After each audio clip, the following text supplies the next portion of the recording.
Приветствую вас, уважаемые телезрители, в прямом эфире на канале МАГАЗ программа. Мы сегодня говорим о показании качественной медицинской помощи. У нас в студии заместитель министра здравоохранения Ингушетии Хайди Угуршиева, главный врач Ингушской республиканской клинической больницы Луиза Кадзоева и заместитель главного врача по амбулаторно-поликлинической работе Назранской центральной районной больницы Ильяна Мержуева. Уважаемые телезрители, я напоминаю, что мы работаем в прямом эфире. У вас есть возможность подключиться к нашей беседе, задать свои вопросы нашим гостям и получить на них ответ. Номер бесплатный вы видите у себя на экранах 8 800 505 45 48. Или заранее присылайте нам свои аудиосообщения, текстовые сообщения на наш номер WhatsApp 8 962 644 33 11. Во время нашего прямого эфира мы обязательно постараемся озвучить ваш вопрос. Уважаемые участники программы, мы знаем, что 2024 год для системы здравоохранения Ингушетии был довольно продуктивным. У нас есть небольшой видеоматериал, давайте его посмотрим и потом детально обсудим. Для системы здравоохранения 2024 год выдался весьма продуктивным. В январе в селении Кантышево торжественно открыли новую участковую больницу. Современный объект обслуживает жителей сразу 3 сельских поселений. В 4-этажном здании предусмотрели все профильные кабинеты медиков, установили качественное оборудование. Строительство медучреждения стало возможным благодаря национальному проекту здравоохранения.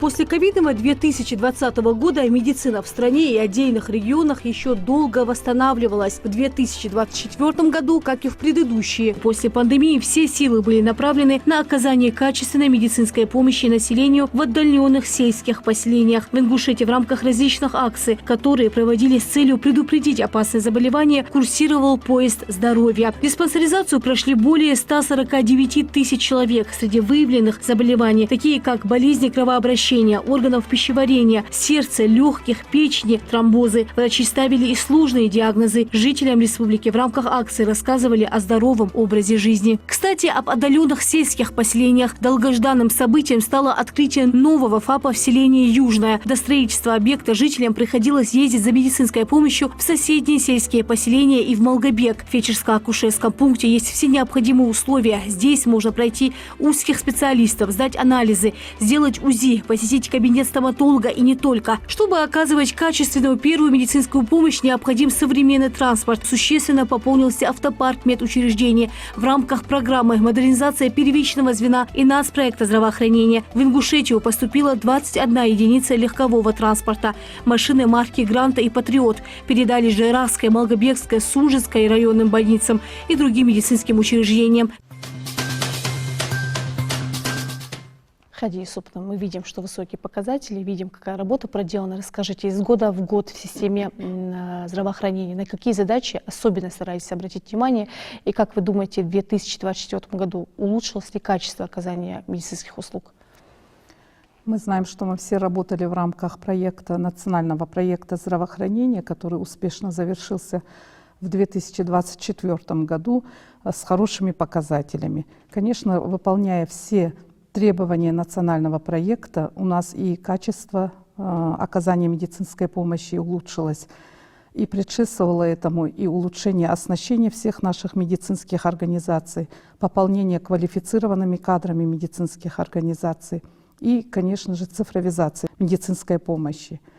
Сегодня у нас любой врач на своем рабочем месте имеет возможность при помощи цифровизации посмотреть исследования в рамках проводимых исследований и рентгенологических, и КТ, и МРТ.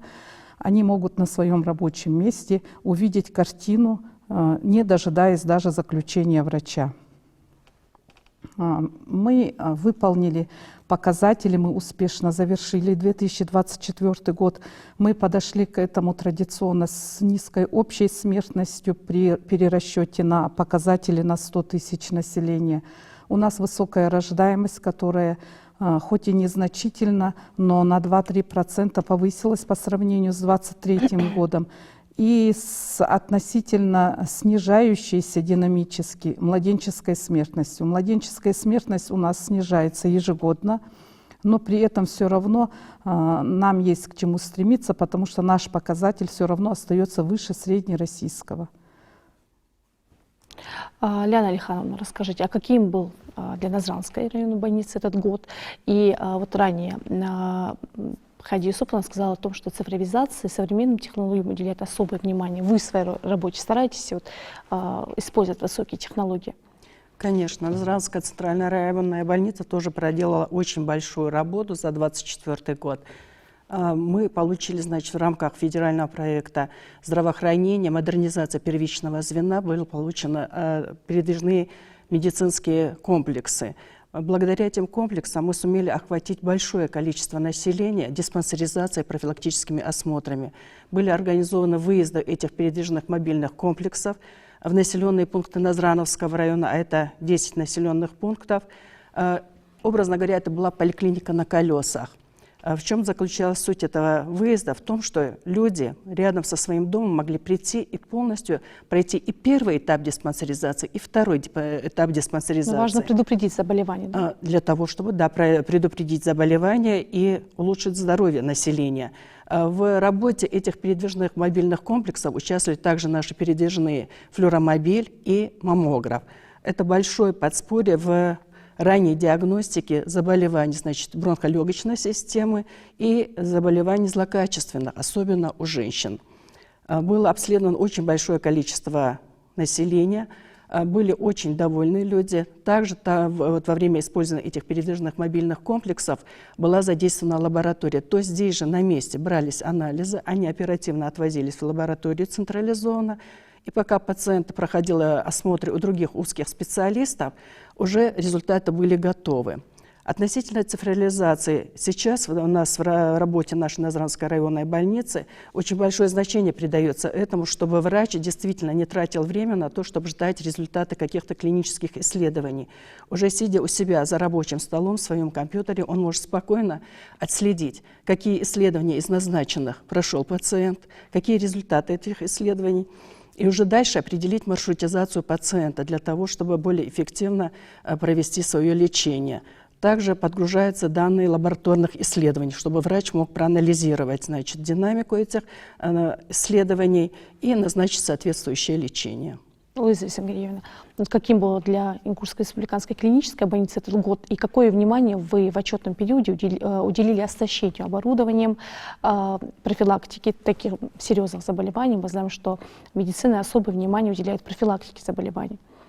Дело в том, что Ингушская республиканская клиническая больница не уделяет внимания профилактике. Профилактикой занимаются именно амбулаторно-поликлинические службы, а мы занимаемся чисто лечением. Стационар 3-го уровня, все сложные, тяжелые пациенты, все они в республиканской больнице. На базе республиканской больницы также находится Республиканский сосудистый центр, где лечатся инфарктные, инсультные пациенты. В принципе, для ИРКБ прошлый год был очень продуктивный. Было много чего сделано. В конце 2023 года было закуплено оборудование для медицинской реабилитации 3-го этапа.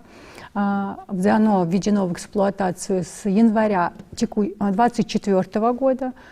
Приказом министерства у нас было открыто отделение реабилитации, где мы проводим 3-й этап реабилитации. Очень даже успешно, очень много пациентов на данном этапе у нас. Также мы обслуживаем и СВОшников. Так, по маршрутизации какие пациенты попадают в ИРКБ? Это 3-й этап реабилитации. В ИРКБ вы имеете в виду, в частности, в больницу или больницу. В реабилитацию? Но по маршрутизации к нам идут самые сложные и тяжелые пациенты. То есть сложные операции проводят именно у вас? Да, самые сложные, самые тяжелые, которые выполняются на базе республики, выполняются именно у нас. Такие как стентирование, коронарангиография, эндохирургия, нейрохирургия, травматология, нейроортопедия, много других отделений. Расскажите, какие отделения сегодня функционируют и насколько сегодня вот в Ингушетии можно проводить такие операции успешно, не выезжая? Я знаю, что и высокие технологии вы используете, и хирурги у вас довольно опытные, профессионалы. Расскажите об этом. Да, действительно, в Ингушской республиканской клинической больнице проводятся практически все виды хирургических вмешательств. Нейрохирургические – это оперативные вмешательства на головной мозг, на спинной мозг, при травмах, любые первичные онкологии, которые мы выявляем у себя, затем передаем в онкодиспансер. Много хирургических, лечебных процедур. Мало того, на сегодняшний день цифровизация развилась, и у нас работает отделение телемедицины. При сложных случаях мы выставляемся на телемедицинскую консультацию с базовыми центрами страны и проводим консультацию, и нас консультируют высокие специалисты, дают рекомендации, как вести пациента в том или ином случае, и как, если он нуждается в каком-то обследовании, нам тоже помогают. Министерство здравоохранения постоянно с нами на связи. Тяжелых пациентов мы ведем совместно. Минздрав всегда в курсе про наших тяжелых пациентов. Расскажите, пожалуйста, по полису ОМС какие сегодня услуги предоставляет больница? Вообще, в соответствии с 323-м федеральным законом об охране здоровья граждан, по полису ОМС мы должны обслуживать всех пациентов вне зависимости. А вот вы сказали о том, что сложная операция проводится довольно успешно, и мы не раз выезжали, снимали эти операции. Насколько оснащены операционные? Все ли хватает для того, чтобы проводить такие оперативные В этом году, вмешательства? прошедший год уже был очень успешным. Мы очень хорошо оборудовали, были профинансированы нашим фондом. Также Министерство здравоохранения и вместе с нашим главой выделили нам эти деньги. Для ИРКБ было закуплено оборудование на 100 миллионов рублей. Это такое оборудование, как операционные столы, операционные лампы, эндоскопическая стойка, бронхоскопы, эндоскопы, Ну, то, что было очень необходимо, да, все, что было необходимо, много чего обновилось, много чего. На самом деле наши хирурги очень довольны этими обновлениями. Конечно, хотелось бы продолжить в том же этапе, еще некоторые вещи обновить, некоторое оборудование. Я думаю, нам в этом тоже помогут. Наш Минздрав поможет, наш фонд поможет. Глава всегда поддерживает нас в этом смысле. Я знаю, что совсем недавно у вас уже начал функционировать в тестовом пока режиме. Это МРТ-аппарат, то есть вы его очень долго ждали. Мы знаем, сколько людей проходит через этот аппарат, и он был очень нужен.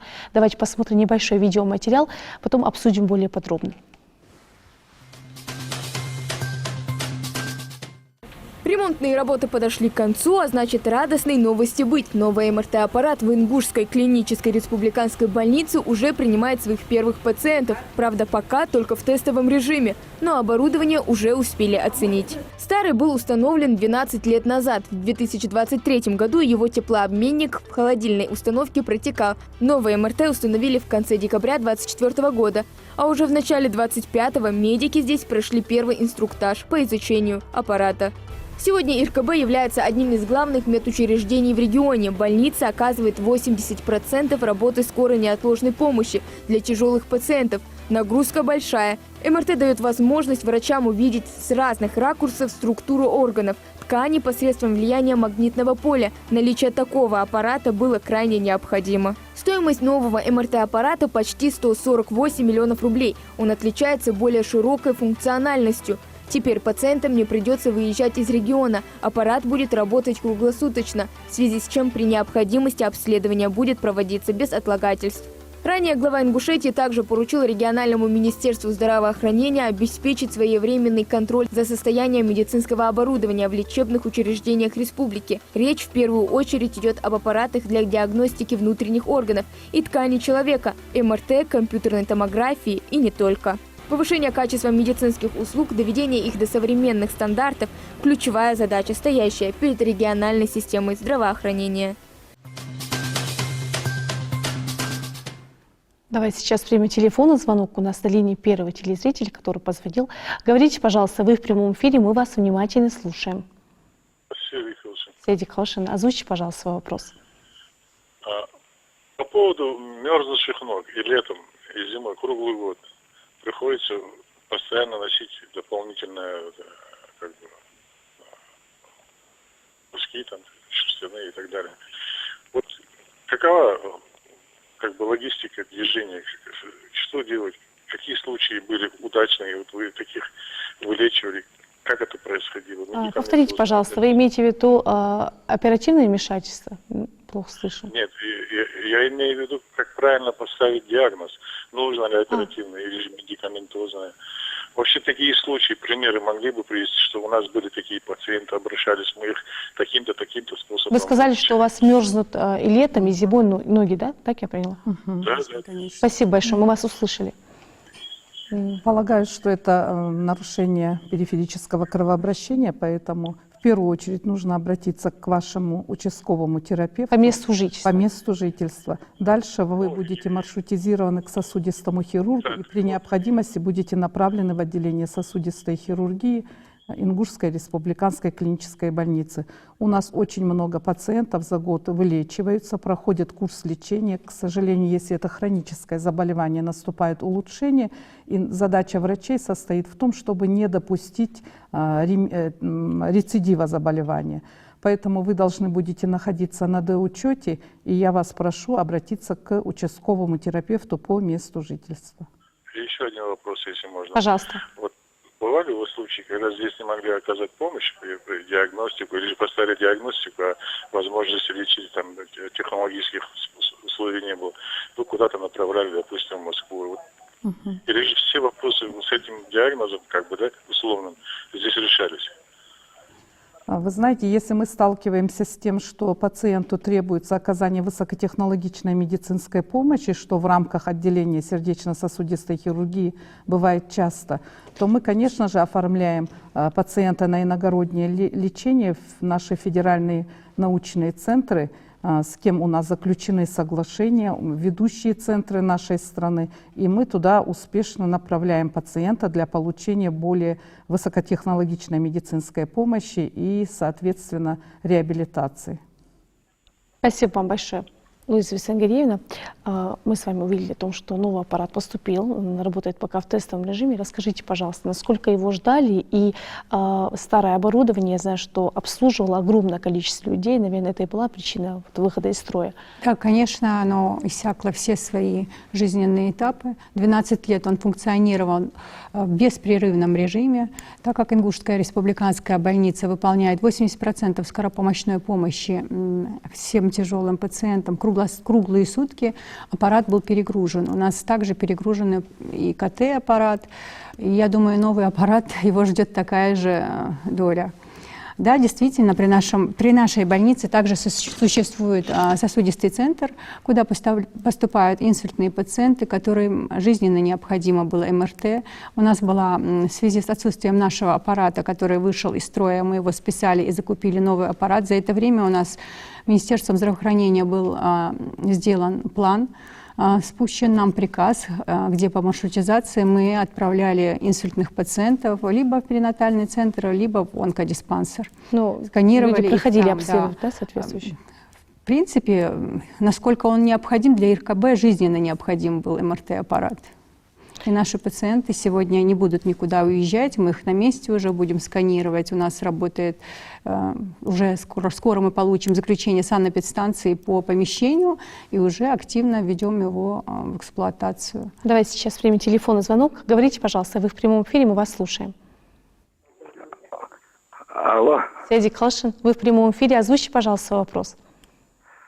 У меня такой вопрос. Вот я сейчас смотрю вашу передачу.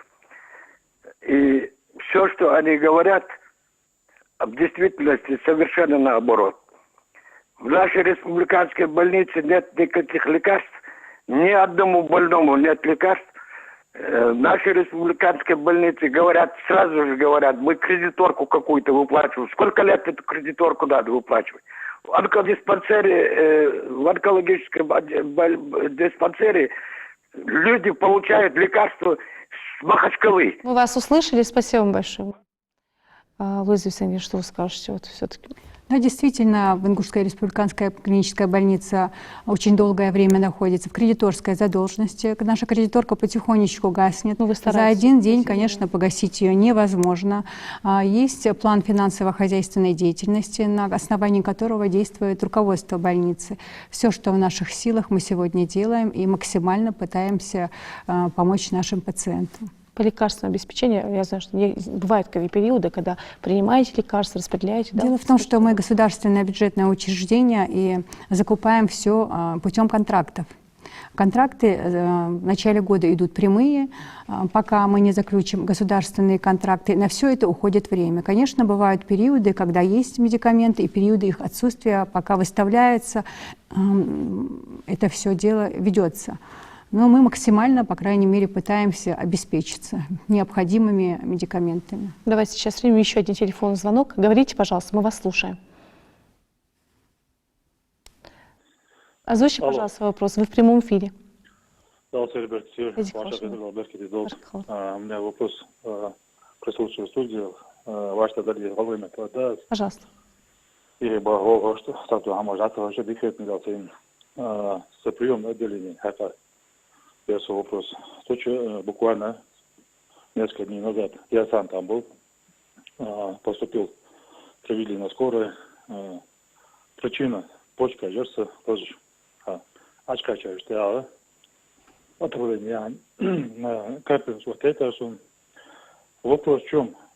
Первый раз день, точно, борить, что-то, кегина, быточ, сари хамаля, может, бог уходит, то же самое, почти игры, диагноз вот и хатсан, он ходит хатсан, шей ходит из хатсан. В первую очередь, ашвор, он ходит свой приемный отделение важный. Так, признак, значит, я что, мадам чего-то сковал рожь. Ворхат и хатсан, по направлению ложил. Так, из вопрос, опёк ящанс, халж диксет дошел на захар. Войдешь бог ойда, так что месяц школ, проблему школ, и еще от школ. Но именно я направление массонеры.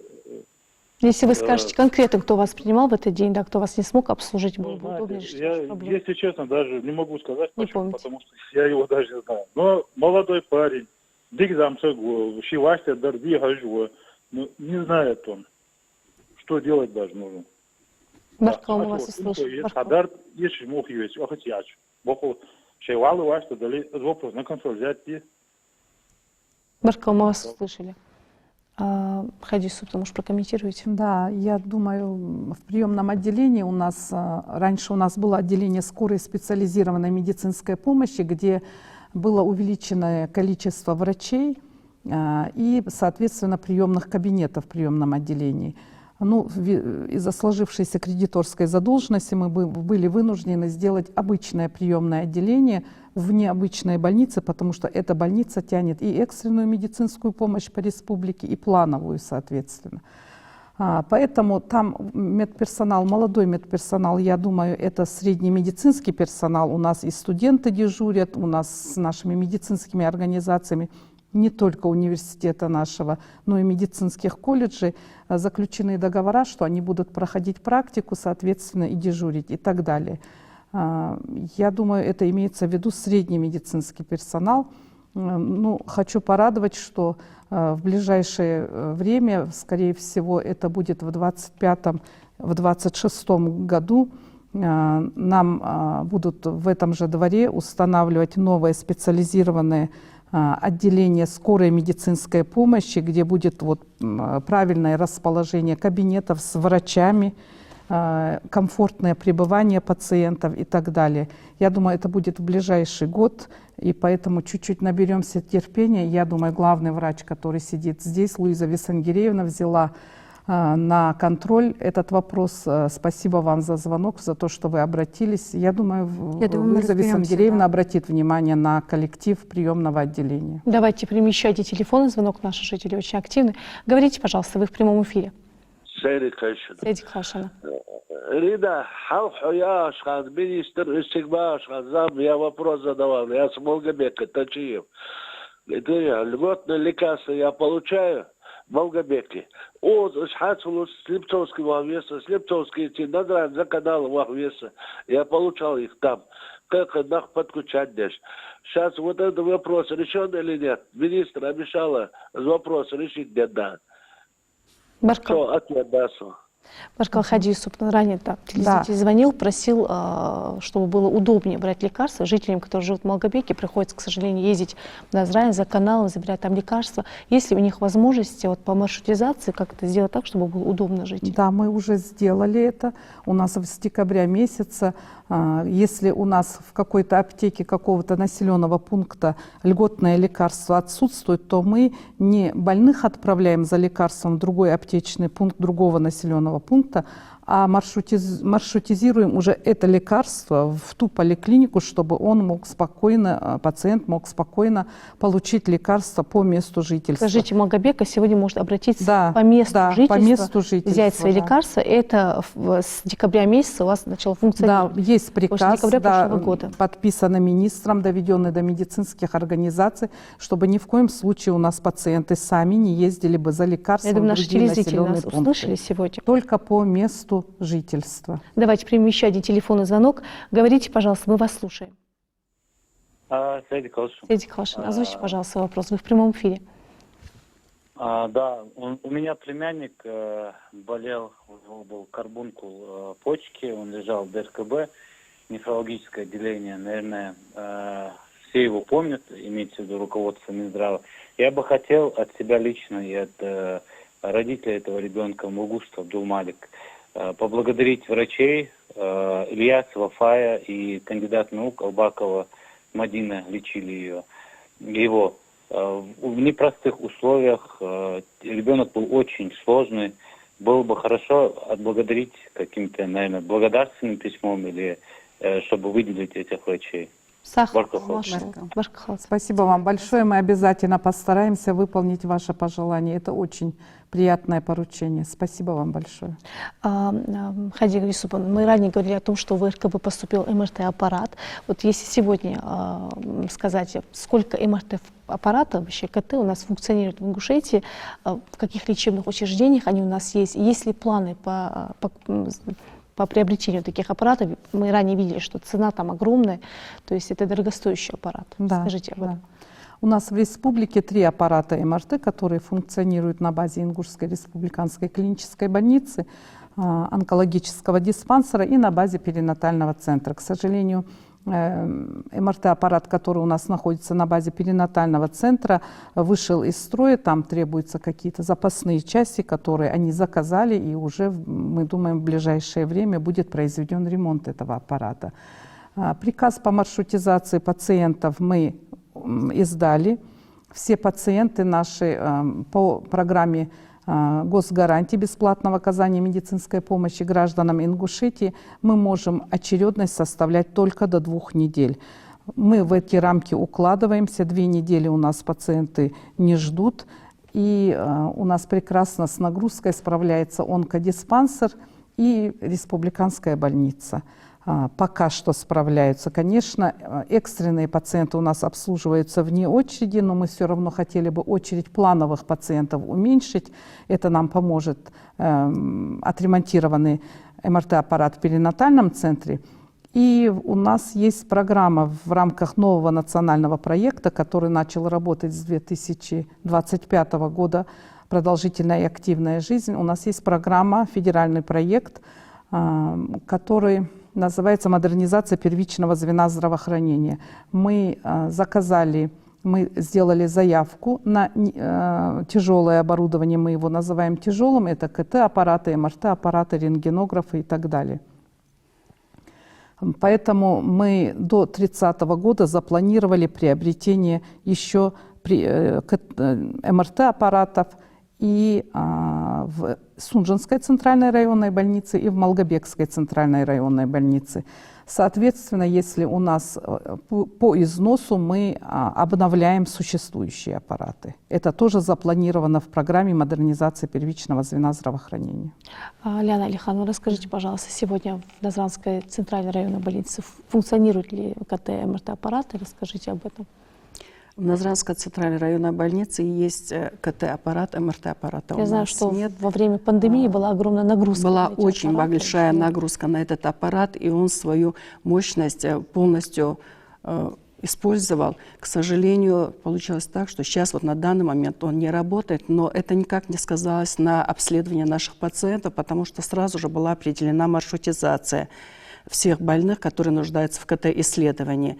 Значит, те больные, у которых нужно которым сделать КТ-исследование в плане травматологии, неврологии, они планово направляются в городскую поликлинику, с ними есть договоренность, это приказ спущен с Минздрава Республики, а онкологические пациенты, они направляются в онкодиспансер.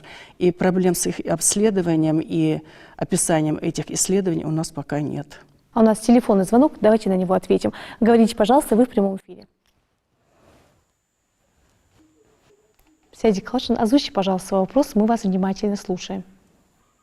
Добрый вечер. Добрый вечер. Я в прямом эфире, правильно понимаю? Да, вы в прямом эфире, мы вас слушаем.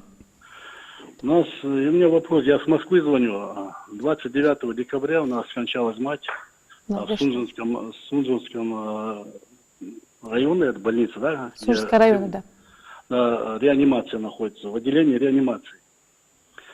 В итоге врачи, я ничего не могу сказать насчет врачей. Они за ней смотрели, 29-го она умерла, мы ее оттуда забрали из больницы. У нее рана кровоточила, мы в тот день не могли кровь остановить ее даже. Когда ее надо было уже догличь на те. Так, положение. С 29 по 15 в станице Нестеровской 3 человека ушли из жизни в этой реанимации. Так, еще у меня вопрос такой. Когда я пришел к врачу, попросил видеозапись последней минуты жизни ее, 29 декабря, это Маржаницу, они мне сказали, что видеокамеры не работают, и мы не можем предоставить нам видеозапись.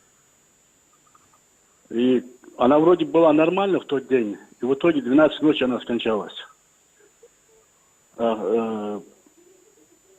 Отношения, я не знаю, там вообще, самим врачам мне вопросов нету. Может, они делают то, что они могут или умеют. Но она с пониженным давлением заехала туда, 21-го, и 29-го ее больше не стало. В эти моменты я не знаю, как там объяснить, что делать, как быть. Уровень, я не знаю, техники или технологий, на каком уровне, тоже не могу понять. Человек вроде бы заехал, нормально общался, и в итоге оттуда 29-го мы ее забрали. И плюс кровоточащей раной они тело отдали. Мы в тот день не могли ее найти, врача в этой районной больнице, с трудом нашли, чтобы перекрыть кровь, и после этого, до 15 января, еще раз повторюсь, в станице Нестеровской 2 человека оттуда с этой реанимации забрали. Но дали дети, может убрать слово реанимация, написать слово морг, может, чтобы человек знал, что туда идти, надо забирать тело оттуда. Мы вас услышали. Кровоточащая рана и пониженное давление, немножко не поняла. Вот у нас не присутствует в студии главврач Сунжинской районной больницы. Халил Кучев, есть у вас возможность как-то разобраться? Да. Вы нам, если оставите номер телефона в студии, мы с вами свяжемся, более конкретно разберемся в вашем конкретном случае. Могу сказать про реанимационное отделение Сунжинской районной больницы. Очень слаженно работающая команда грамотных специалистов работает в этом отделении, которые спасли не одну жизнь. И особенно за наши новогодние праздники, о которых мы говорим, да, они очень много жизней спасли, реанимационное отделение всегда переполнено в Сунжинской районной больнице. Врачи, медсестры там работают, не покладая рук, но мы в любом случае разберемся в вашем конкретном случае и с вами свяжемся, если вы нам оставите свой номер телефона. Спасибо вам за сигнал.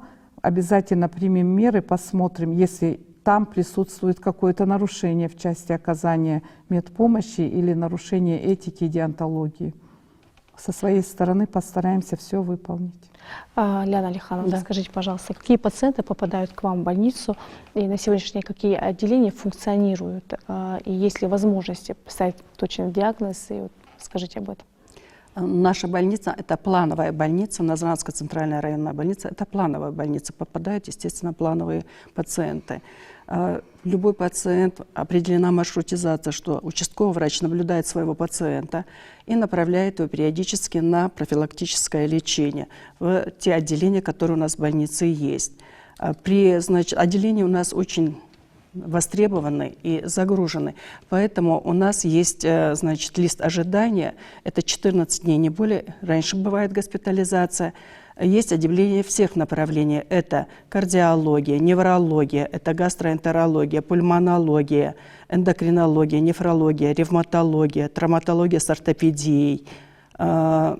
Отделение, есть терапевтические койки, есть паллиативные койки. Отделение колопроктологии. Поэтому помощь всем оказывается своевременно и на очень высоком квалифицированном уровне. Врачи очень грамотные, с высокой квалификацией.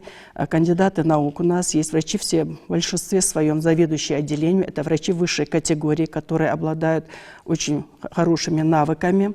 В прошлом году, в 2024 году, у нас открылось отделение эндокринологии на 15 коек, отделение нефрологии на 10 коек, 20 ревматологических коек и отделение травматологии и ортопедии, 10 коек ортопедических и 5 коек травматологических. Но это все плановые койки. И пациенты у нас постоянно присутствуют, недостатков в пациентах нет, а большое внимание уделяется пациентам. Мы знаем, что этот год – год защитника Отечества, но и в предыдущий год мы очень большое внимание уделяли родителям, членам семьи участников специальной военной операции. Значит, они у нас вне очереди госпитализировались, обследовались и лечились. Много благодарности от наших пациентов, потому что условия очень хорошие, палаты очень комфортные, питание хорошее. Недостатков в медикаментах у нас нет, у нас абсолютно все медикаменты имеются, и необходимости приобретать пациенту какой-то препарат, такого у нас нет. Это не практикуется, у нас вообще такого нет. Поэтому у нас как-то проблем как таковых нет в плане госпитализации и лечения. На выходе из отделения больные бывают всегда очень довольны тем результатом, который присутствует после прохождения курса лечения. В случае необходимости, если есть необходимость, участковый врач дальше уже смотрит этого пациента. Если есть такая необходимость, то направляет на реабилитацию. Это касается пациентов неврологического статуса, которые перенесли острое нарушение мозгового кровообращения. Направляются они на реабилитацию, как говорила Луиза Васамбековна, у них открылось отделение реабилитации, дневной стационар. Тоже после прохождения лечения в этом реабилитационном отделении, когда участковый врач анализирует, сопоставляет состояние своего пациента до и после, конечно, результаты очень хорошие. Давайте сейчас примем телефонный звонок. Говорите, пожалуйста, вы в прямом эфире. Светик Калашина, озвучьте, пожалуйста, вопрос.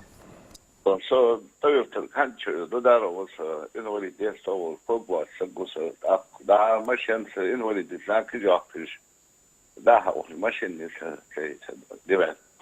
Да, больницы вахвили, да, республиканские больницы вахвили, постоянно целуют, связан медицинского кровообращения нарушенного. Крепости больницы вахвили, инвалиды, знаки, жагаща, когват, волща, ограники, да, утпуцнал. Тир авали, гаш, того, хаго, аяха, машин, аваш, гаш, мышкуя хасу, урадат мышкуя хасу. Куча хандатся, да, верса медицинский центр, хаго. Инвалид был, когват, сам бадвис, знаки, нал шейли, цардачок, нальчики больницы, цардачок. Будут, ели, что гасти, больницы, да, отъезд. Когват, сак инвалиды, знаки, машин, акватка, танкус, муж когват, хирургов, хадбуш когват, неврохирургов, муж когват. Вопрос, решите, доктор. Баркал Хатухара. У нас сегодня в студии главные врачи, заместитель главного врача и главный врач. Скажите, пожалуйста, есть ли как-то возможность посодействовать все-таки человеку тяжело? Дело в том, что у нас, да, действительно режимный объект. Автомобили на территорию Ингушской республиканской больницы допускаются только с разрешительными знаками, то есть те автомобили, которые имеют доступ на территорию больницы. Остальные автомобили пропускать практически нельзя. По этому поводу нам неоднократно делали замечания соответствующие органы. В таких случаях мы можем просто помочь пациенту. Если данный инвалид приезжает, мы можем персонал выделять, если он оставит номер, будет звонить, что он подъезжает с коляской, подъедут, его заберут оттуда персонал и завезет в больницу. Спасибо большое. Хадия Юсуповна, мы знаем, что 2024 год для системы здравоохранения был продуктивным. Были объекты, которые открыты ранее. Расскажите, пожалуйста, вот о них подробнее. В 2024 году у нас в рамках модернизации первичного звена здравоохранения республики открылись 3 объекта у нас открыты, отстроены. Это Канташевская участковая больница, Сурхахинская врачебная амбулатория и фельдшерско-акушерский пункт в сельском поселении Южный. В рамках этого же федерального проекта у нас сейчас проводится с прошлого года, 2024 года, начато строительство и ведется участковая больница в сельском поселении Али-Юрт. В этом же году у нас планируется строительство фельдшерско-акушерского пункта в Сунжинском районе в сельском поселении Чемульга. Это по нашим объектам, которые за эти 2 года в 2025 году планируются и в 2024 году были построены и введены в эксплуатацию. Ранее начатые объекты тоже вот в этом году, в ближайшее время у нас вводятся в эксплуатацию. Наш психоневрологический диспансер. Сейчас у нас изменилось название этого объекта. Это у нас Республиканский клинический центр психиатрии и наркологии, который начнет функционирование в новом здании, в типовом здании, которое оснащено необходимым медицинским оборудованием, завершено строительство, и сейчас идут последние мероприятия по приготовлению объекта к открытию. Думаем, в ближайший месяц-полтора мы эти приготовления завершим, и у нас будет открытие. К счастью, у нас на территории нашей республики впервые откроется психиатрический и наркологический стационар для наших пациентов, которые в данное время получают лечение за пределами нашей республики. В этом же центре психиатрии и наркологии будут и реабилитационные койки для наркологических наших пациентов, трудовые мастерские для реабилитации, дневной стационар, и, что особенно радует, у нас будет детское психиатрическое отделение тоже на территории этого центра. За что этим пациентам было тяжело, родителям приходилось возить, да, практически все у нас больные 1 или 2 раза в год по необходимости. Очень многие выезжали за пределы нашей республики, и сейчас у нас будет хорошая возможность этих всех наших пациентов обеспечивать необходимой медицинской помощью у себя в республике. Также у нас в ближайшее время откроется в планах в 2025 году открытие инфекционного корпуса, который тоже построен в рамках национального проекта здравоохранения. Это по улучшению медицинской помощи по профилю детства. У нас сейчас на сегодняшний день строительные работы на территории инфекционного корпуса завершены, и проводится закупка оборудования, то есть у нас будет корпус, который будет и соответствовать всем требованиям, СанПин, всем требованиям, и в соответствии с порядком оказания медицинской помощи по профилю инфекционной болезни будет оснащен современным оборудованием. Поэтому у нас двойная радость в этом году. Отдельный детский инфекционный корпус на 60 коек будет вводиться. И, как я уже сказала, Центр психиатрии и наркологии. Это помимо нашей участковой больницы и фельдшерско-акушерского пункта. Давайте сейчас примем телефонный звонок. Говорите, пожалуйста, вы в прямом эфире. Алло. Седик Лошин, говорите, пожалуйста. Маршал, да, слушай, Седик. Машкал. Крепости были живы. Вот, кардиология можно учетываться, лучше. Что больница давалась, вот, шекера, почти бета. Очень долатился. Продолжайте, пожалуйста, мы вас слушаем. Продолжайте. Представьтесь, пожалуйста, фамилия, имя, Миштяха Алла. Здесь замглавврача, чтобы он знал, как вам помочь. Фамилия Умаров Рашид Курейшевич. Умаров Рашид. Продолжайте, да. Пожалуйста. 50-го года рождения. Что крепости... Отойдите, пожалуйста, от телевизора. Я отошел подальше. И дальше говорите, мы вас слушаем. Вы сказали о том, что вы хотели лечь в больницу, да? Крепость, больница, да, говори. Направление йоги. регистратуре, аварать, запись, хаюсар. Шекера почти бета, очень да, телевизор, телевизор. Почему такая загрузка? Давайте сразу ответите. Да, конечно, отвечу.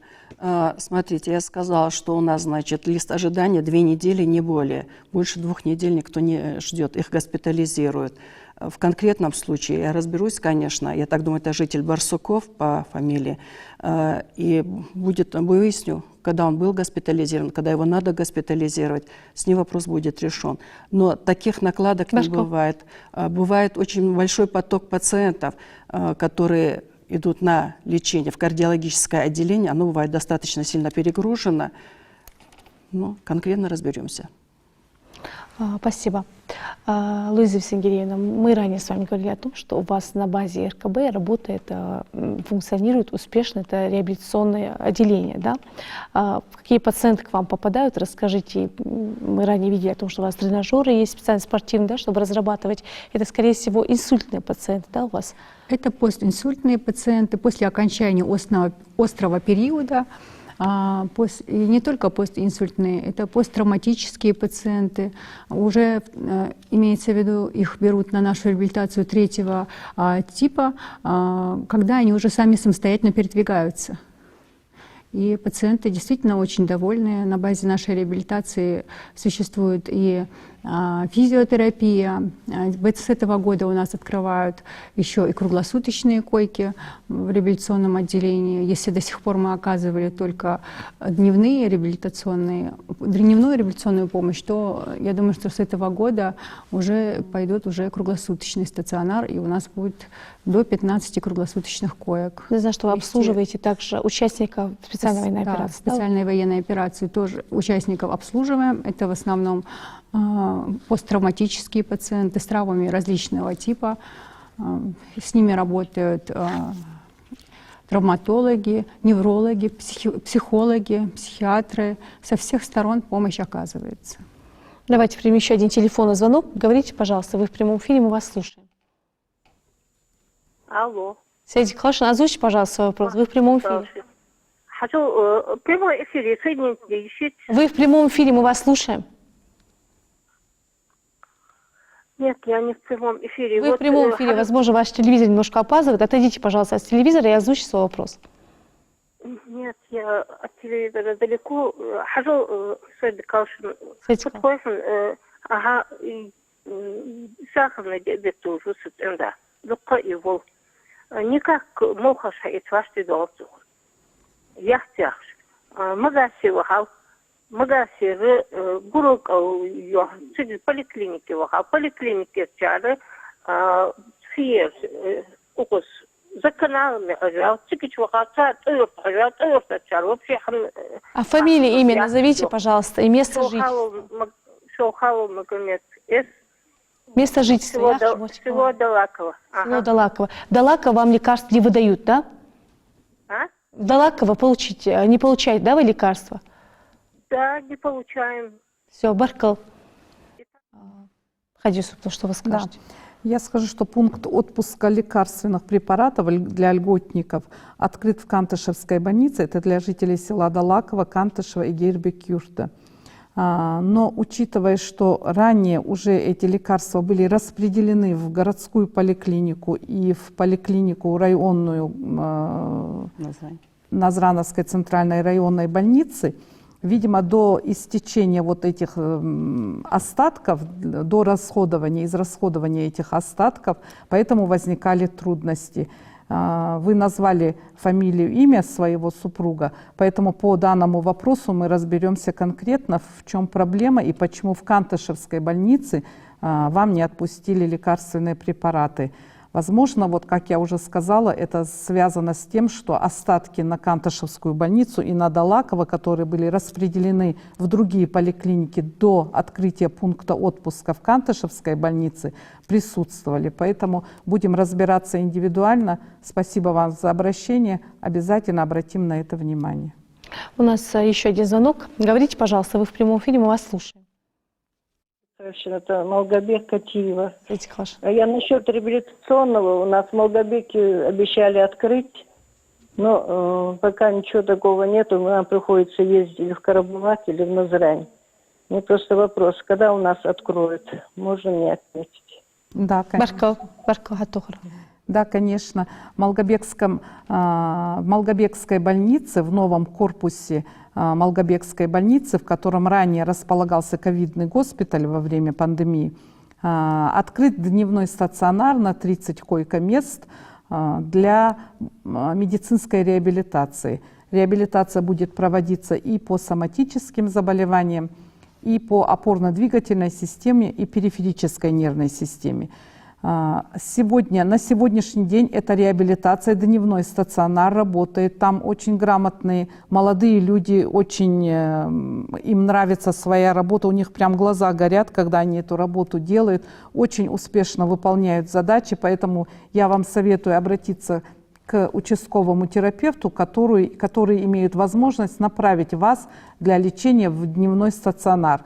Круглосуточного стационара в Малгобекской больнице нет, но могу добавить от себя, что в ближайшие полгода будет оснащение по федеральной программе, по оптимальной для восстановления здоровья медицинская реабилитация. По этой программе у нас будет оснащение в соответствии с федеральными стандартами оснащения и приказами всем медицинским оборудованием, которое требуется для дневного стационара. Но я вам скажу, уже сегодня койки медицинской реабилитации функционируют. Там хорошая, грамотная, мультидисциплинарная реабилитационная бригада, которая составляет прям перечень всех процедур, которые должны пройти их пациенты. Мы посещали этот реабилитационный дневной стационар. Пациенты были очень довольны, поэтому я вам советую обратиться к участковому терапевту. А также для того, чтобы до населения Малгобека и Малгобекского района довели данный вид медицинской деятельности, мы, конечно, оповестим руководство Малгобекской больницы, чтобы они активнее распространили и буклетики с указанием видов медицинской помощи, которые могут оказывать в этом отделении. Луиза Евсенгеевна, мы с вами ранее говорили о приемном отделении. Я знаю, что через приемное отделение проходит очень огромное количество пациентов. Это чаще всего сложные случаи, экстренные. Вот расскажите, как здесь организована работа, какие пациенты к вам попадают и насколько оперативно удается оказать вот экстренную медицинскую помощь. Хочется сказать, что наша республиканская больница – это такая же плановая больница, на которую возложена функция больницы скорой помощи. И она несет огромную, колоссальную нагрузку. За сутки в амбулаторную помощь чисто в приемном отделении оказывается до 200 пациентов. В травматологическом пункте до 80 пациентов в сутки. Это за сутки? Это в сутки, да. Чисто амбулаторную помощь я уже не имею в виду пациентов, которые поступают в экстренном порядке на госпитализацию. Штаты Ингушской республиканской больницы на вид скоропомощной не рассчитан. Как сказала уже Хади Исуповна, ранее на нашей базе существовало отделение скорой специализированной медицинской помощи. Тогда были соответствующие штаты, соответствующие кабинеты. В приемном отделении находилось несколько терапевтов, несколько хирургов, несколько урологов, соответствующее количество медицинских сестер.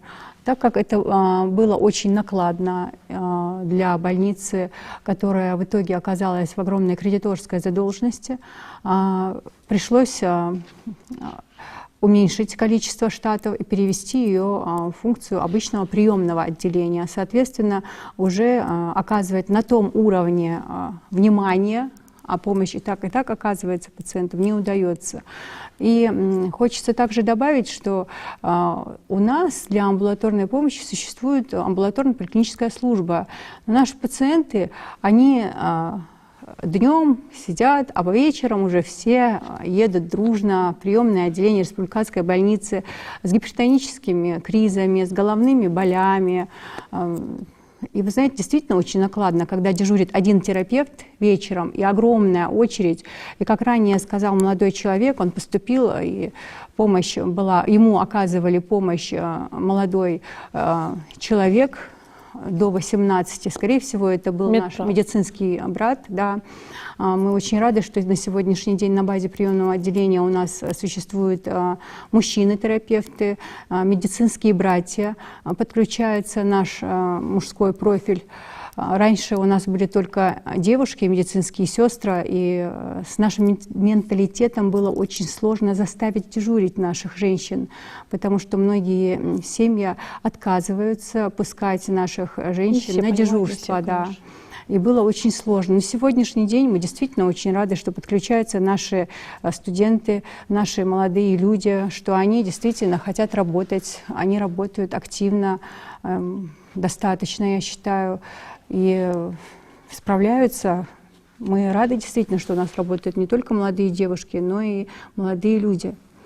Про приемное отделение также хочу добавить, что там прекрасный заведующий отделением, работает активно.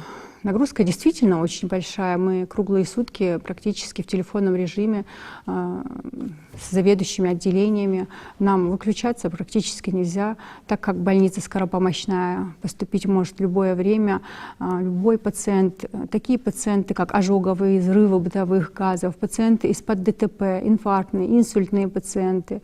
У нас 2 приемных отделения. Приемное отделение обычное, куда поступают обычные пациенты, и приемное отделение при Республиканском сосудистом центре, куда поступают уже пациенты инфарктные и инсультные. И маршрутизация тоже построена. Мы со своей стороны очень стараемся. Я надеюсь, нас не будут так жестко критиковать, потому что нагрузка действительно очень большая на наш персонал. Постараемся. Я думаю, что если в этом году все-таки будет приказ Министерства здравоохранения об открытии нам отделения скорой и специализированной медицинской помощи, многие вопросы с этой стороны тоже решатся. Давайте примем телефонный звонок. Говорите, пожалуйста, мы вас слушаем. Сядик Халшин, вы в прямом эфире. Да. Hazır karbuğa keresi. Sağırın diyabet poliklinikler uçot ilaççısı. Sağırın diyabet mavkaca sağırı уже taşıdan tak tip препарат. Самый просто элементарный метформин. Спасибо вам за обращение. Мы проверим, посмотрим буквально завтра же в Карабулакской аптеке, почему отсутствуют препараты по лечению сахарного диабета, тем более таблетированные формы там всегда присутствовали. У нас проблема иногда возникает с тем, что наши пациенты не хотят брать инсулины. Аналоги. Да, аналоги. Но вы говорите про метформин, обычный таблетированный препарат, поэтому мы обязательно проверим. Возможно, это просто проволочка, не получили на складе. Мы постараемся этот вопрос решить буквально завтра же. Еще один телефонный звонок, давайте примем. Говорите, пожалуйста, вас слушаем. Сядик Халшин, вы в прямом эфире, озвучьте, пожалуйста, свой вопрос. Давление лакил уже 220-260 давление. В опозновой зоне я уже 72 года. Да. Телефон троху вскоре хаехаш. Хаех вскоре зёх тхонезрани голубмака. Трох хаягат шон зёх махаз Малгабеке постят.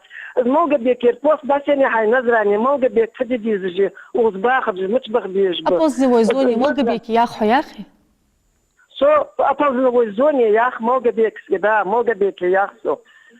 А что нам всех мезиз, всех давление лакал, чего хэж мули, так я шамбуа жиг, но шабакачи, назранет еха, уахт, а ты канал, да, спустить еще лжете с Малгабеке. То он хоть мышдах без Малгабеке сдашь. Дайте фамилия, имя Миштиха.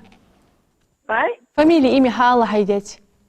Фамилия Хашиева, Депхания. Барко. 72 года. Барко. Депхан, 72 года. Расскажите, пожалуйста, Хадису, там так организовано? Скорая Малгабекская функционирует в полном составе, как и функционировала до сих пор. Ничего оттуда не перенесли. Что за пост? Пост диспетчерский, видимо, имеется в виду. Пост диспетчерский, куда дублируются вызовы, он там присутствует. На сегодняшний день у нас создана единая диспетчерская бригада.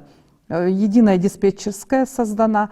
И есть карта, где у нас все скорые помощи оснащены системой ГЛОНАСС, и поэтому эта единая диспетчерская, работа диспетчерская направлена на то, чтобы та скорая помощь, которая находится ближе всего, а это видно по интерактивной карте в той единой диспетчерской, чтобы та скорая, которая ближе всего к вам находится, быстрее доехала. То есть если она зовет скорую, к ней должна приехать скорая, которая находится в Малгобеке? Да, которая находится в Малгобеке и ближе всего к ее месту жительства. Просто она ранее сказала про Назрань. Да. Нет, ну вот слухи о том, что Малгобекскую скорую перенесли, закрыли, Неправда, да? Нет, конечно, это не подтвержденные Скорее слухи. всего, много абсолютно, вызовов, и не всегда успевают Просто приехать. не поняли, что такое создание единой диспетчерской. Да, единая диспетчерская по республике создана, но ее работа направлена на то, чтобы скорая к вам быстрее приезжала. Давайте примем еще один телефонный звонок, то более подробно поговорим о единой диспетчерской службе. Говорите, пожалуйста, мы вас слушаем. А я по поводу, значит, УЗИ, сельское поселение Троицкое, почему у нас не работает УЗИ, нет специалистов у нас? Каких специалистов? УЗИ. УЗИ специалистов нет. Где? Где именно нет УЗИ кабинета в селении Троицкое, так? Да. Спасибо большое, мы вас услышали. Хадия Юсуповна, у нас в Троицкое нет УЗИ кабинет? УЗИ-кабинет там присутствует, это Троицкая врачебная амбулатория, но даже если у нас по какой-то причине закрыт УЗИ-кабинет, конечно же, пациентов нужно направлять. Я больше скажу, тех пациентов, которым трудно доехать самим, их нужно даже на автотранспорте этой организации довести до Сунжинской центральной районной Мы знаем, больницы. что такой транспорт есть в амбулатории. Да, в амбулаториях такой транспорт есть, и поэтому мы будем проверять. Спасибо вам за сигнал. Обязательно проверим, что произошло с УЗИ-кабинетом в амбулатории сельского поселения Троицкое, и выясним, почему пациенты испытывают трудности и их не доставляют в Сунжинскую центральную районную больницу. Хадия Юсуповна, давайте для наших телезрителей, жителей разъясним, в чем заключается задача вот этой единой диспетчерской службы.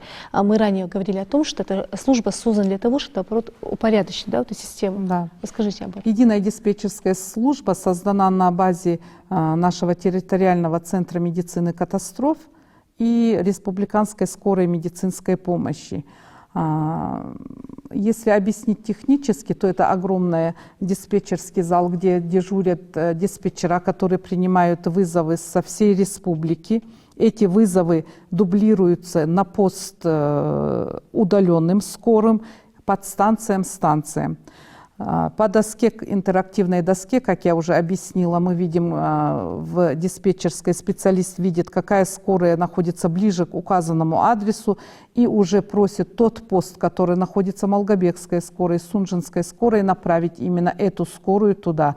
На скорую, если по тем или иным причинам на скорую сигнал невозможно передать на саму машину, то этот сигнал передает уже тот пост, который лоцируется в Сунжинской и Малгобекской станции скорой медицинской помощи. Насколько оперативно налажена эта работа? Очень оперативно. В принципе, у нас средний доезд скорой составляет от 18 до 20 минут к месту вызова. Давайте примем еще один телефонный звонок. Говорите, пожалуйста, мы вас слушаем. У меня такая просьба. Во-первых, чтобы попасть в больницу эту, которая находится в крепости районная, нужно быть альпинистом. Но мое предложение, раньше там были старые ворота. Так вот, пожалуйста, нельзя ли открыть эти ворота, чтобы мы могли, не задыхаясь, попасть в эту больницу? Или там аптека расположена, во-первых. Открыть эти ворота старые. Зачем их закрыли? Спасибо, Ляна Алихановна. Прокомментируйте, пожалуйста. Да, есть старые ворота, калитка которых закрыта, но это с целью антитеррористической защищенности. Территория большая. Территория большая, и поэтому у нас есть два основных входа, на которых стоят пост охраны, есть, они всегда открыты, доступны, и в принципе с каких бы ворот она ни зашла, все равно маршрут один и тот же будет, ей надо будет пройти, если это она имеется в виду тот корпус, который у нас считается основным, где неврология, кардиология, пульмонология и гастроэнтерология энтерология. Да, там есть небольшая возвышенность, по которой немножечко, да, тяжело идти. Ну, вот это особенность рельефа. Луиза Евсенгериевна, давайте затронем на оперативное вмешательство. Расскажите, пожалуйста, вот какими операциями в прошлом году вы можете сказать, что вы гордитесь такими вмешательствами и своими специалистами? Мы гордимся, в принципе, всеми нашими специалистами. Работать в республиканской больнице очень сложно, и мы работаем слаженно. Нас оценивают наши пациенты и наше Министерство здравоохранения. У нас прекрасные хирурги, весь хирургический профиль, как нейрохирургический, эндохирургический, гнойная хирургия, травматология. Мы загружены, в принципе, по всем профилям. Практически челюстно-лицевая хирургия. Выполняются практически все оперативные вмешательства на базе Ингушской республиканской больницы. А те вмешательства, которые мы не можем выполнить в те или иные вмешательства, которые мы не можем выполнить, мы уже направляем на иногородние. Или консультируетесь, да, вы ранее сказали. консультируемся, телемедицинская консультация, и уже направляем в соответствующие клиники для иногороднего лечения. Чем мы гордимся? Практически всем, наверное, не могу выделить. Очень сложные нейрохирургические операции на головном мозге, удаление опухолей головного мозга, различных структурах головного мозга, нейрохирургические операции на позвоночнике, грудной отдел, пояснично-крестцовые отделы, любые наши шейные отделы. Прекрасно справляются наши хирурги. Такие хирурги, как сосудистые хирурги, выполняют очень сложные оперативные вмешательства на брахиоцефальных артериях. Могу назвать имена наших достойнейших хирургов. Я прошу прощения, если не всех озвучу. Да, Мальсагов Руслан, Султыгов Осман, Газгиреев Умар, Кадзоев Магомед, Чемурзиев Кирихан, Баркинхоева Тома. Бесконечный список. Я могу про каждого из них сказать. Они все замечательные специалисты, они все постоянно самообразовываются, выезжают на дополнительные циклы, на конференции.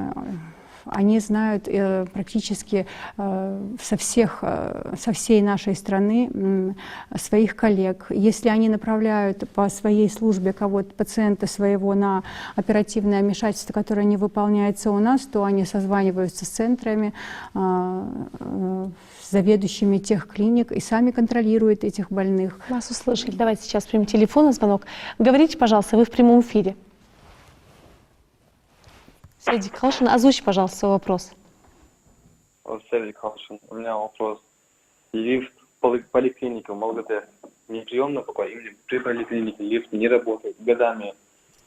Когда будет работать, и что нужно, чтобы работал лифт? У нас очень тяжелая больная, всегда приходится поднимать ее в колясках на 3-й этаж, на 2-й этаж по-разному. Баркова Хатухра, мы вас услышали. Хади Юсуповна. Да, ну я могу сказать, что я записала ваш вопрос. Спасибо вам за обращение. Мы обязательно это проверим, посмотрим, в чем проблема. И если получится, поможем им с ремонтом и так далее. Постараемся обязательно создать комфортные условия для передвижения пациентов. Хади Юсуповна, какие приоритетные задачи перед системой здравоохранения стоят в этом году? На что особое внимание с начала года стараетесь уделить? Расскажите, какие заболевания предупредить? Ну, у нас перед нами стоят, как всегда, у нас несколько целей. Основной целью, которая является увеличение средней продолжительности жизни. Это основная цель всех национальных проектов, в том числе и нового национального проекта, который начал работу в этом году в системе здравоохранения. Это продолжительная и активная жизнь. Если у нас национальный проект был направлен на увеличение продолжительности жизни, то сейчас новый национальный проект направлен на увеличение продолжительности активной жизни, то есть здоровой жизни. Конечно же, в первую очередь перед нами стоит задача — это работа первичного звена в направлении предупреждения заболеваний, то есть проведения профилактики. Хади, давайте примем телефонный звонок, нас на линии ожидает телезритель, эфирное время ограничено. Говорите, пожалуйста, мы вас слушаем. Да, Седик Кёшин. Седик Халшин, У меня вопрос к представителю министерства. Пожалуйста. Я по поводу скорой помощи в верхних отелках и более понятнее война. Пожалуйста. Юстир, верхние, нижние, средние отелки. По скорой. У меня вопрос. Вот эти 3 села обслуживает одна скорая помощь, одна машина скорой помощи. Нельзя ли добавить хотя бы еще одну машину, чтобы на населенный пункт чтобы они успевали, и протяженность я ее ускают по дороге, Башкал, мы вас услышали. Пожалуйста. Да, можно, конечно, можно и нужно добавить. До этого у нас какой-то промежуток был, когда работали 2-3 кареты скорой помощи, обслуживающие 3 села, нижние, верхние и средние Чулки. Сейчас, видимо, там период выпал, когда работает одна карета, мы обязательно это проверим и постараемся, конечно же, увеличить количество бригад. Единственное, что села, у нас количество бригад рассчитывается на количество обслуживаемого населения. Поэтому у нас тоже рамки, мы не можем так сильно увеличивать эти бригады скорой помощи для обслуживания населения. Но я думаю, для обслуживания 3 сел добавить карету скорой помощи у нас мы изыщем такие возможности. Расскажите, пожалуйста, эти 3 сельских поселения. Давайте сейчас примем телефон, звонок, потом задам вопрос. Говорите, пожалуйста, вы в прямом эфире. Алло. Седик Халшин, озвучьте, пожалуйста, вопрос. Седик Шинахейл Бофбека Тихов. На Гвеймалгабек Нити, лифт митиг ласт ёлыш. Це лифта даквах еще отжигант от я хорг дакайла поздняк. Ах, он хой бы лакай 3-й этаж халбал бей, бы анализ зачел бах бей, бы. Вот лифт бовлыш ханясай. Например, что инвалид 1-й группы ёлыжи, 3-й этаж хал ёлшы хал. Нах чайёлшы хал, ну усылдысын шахал ёлыш.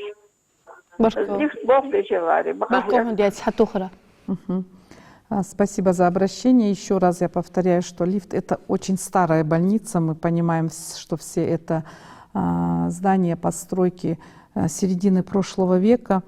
Некоторые даже 29-го года корпуса в этой больнице. К сожалению, видимо, на самом деле в поликлинике не работает лифт. Мы по ним проверим, посмотрим, примем меры. Меры, я имею в виду, окажем помощь, содействие в ликвидации данной поломки со своей стороны, насколько это возможно. Если этот лифт возможно отремонтировать, мы, конечно, постараемся отремонтировать, но, как я уже сказала, это корпус очень старой постройки, и больше почти что век. Ранее лифт был все-таки? Да, лифт там есть, да, есть, он сейчас не работает. Со своей стороны хочу порадовать и малгобекчан, жителей Малгобекского района, что у нас в той же программе модернизация первичного звена практически уже согласована. И думаю, до 30 года будет завершено строительство новой Малгобекской центральной районной больницы с поликлиникой на 550 посещений в смену и коечным фондом 300 коек. Поэтому, я думаю, такая радость нас ожидает до 30 года. Но в ближайшее время мы постараемся решить вопрос с лифтом.